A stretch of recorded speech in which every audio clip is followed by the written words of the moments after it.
Lire pour moi est très important et je me souviens de mon premier vrai cadeau de grande fille et c'était un livre. Et ça nous permet de s'évader formidablement. Donc j'ai voulu perpétuer ça en aidant d'autres enfants à accéder à ces rêves. Et l'association Lire et Faire Lire me paraissait le bon vecteur pour pouvoir aller auprès des enfants et leur donner le goût de la lecture et le respect du livre.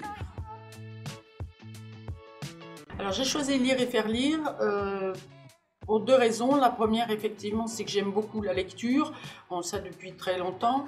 Et la deuxième chose, je trouvais que c'était intéressant de s'approcher des enfants, de leur montrer que le livre était accessible à tous. D'où on vient, quelle que soit notre origine de langue, etc., le livre est quelque chose de possible et qu'il est utile. Il est utile et agréable, il est utile à sa propre construction et il est agréable parce qu'on apprend des choses et que apprendre, c'est ça qu'on fait toute sa vie en gros. Donc, même quand on prend de l'âge, on apprend toujours. J'avais lu le livre de Daniel Pénac comme un roman. Il explique dans ce livre que professeur au collège, comment il avait incité les enfants à lire, ce qui n'est pas facile à cet âge-là, ce qui n'est pas toujours facile. Et il leur avait lu à voix haute un livre, chapitre par chapitre, un chapitre par semaine. Et très rapidement, les enfants demandaient la suite, et Pénac ne tenait bon et attendait la semaine suivante. Et il s'est aperçu que beaucoup d'élèves avaient entre-temps acheté le livre pour le terminer eux-mêmes. Dès lors, c'était eux qui avaient lu le livre. Alors, c'est à partir de cette histoire que je me suis dit que la lecture à voix haute pouvait être effectivement une très bonne approche pour inciter les enfants à la lecture. Et c'est comme ça que j'ai rejoint Lire et Faire Lire. Je trouve que les enfants aussi petits, donc qui n'ont pas de langage encore très développé, même quasiment pas, marchent beaucoup sur l'image, donc le visuel, la couleur, les gestes qu'on peut faire avec eux.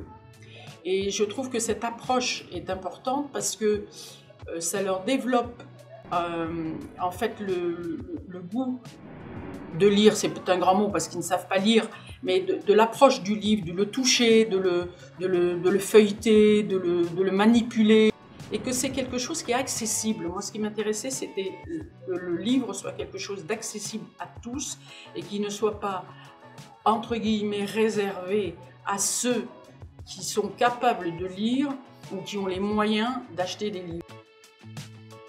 Je lisais à un groupe d'enfants de CE1 une histoire de Wolf Hellbruck, remue-ménage chez Madame K.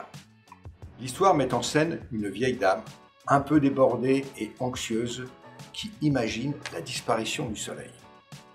J'en profite pour interroger les enfants sur ce que serait notre monde sans le soleil. Un enfant annonce alors que le soleil disparaîtra dans 5 milliards d'années. Pas de réaction. Sauf une petite fille qui s'inquiète très fort de cette disparition. Devant sa peur, je cherche à la rassurer.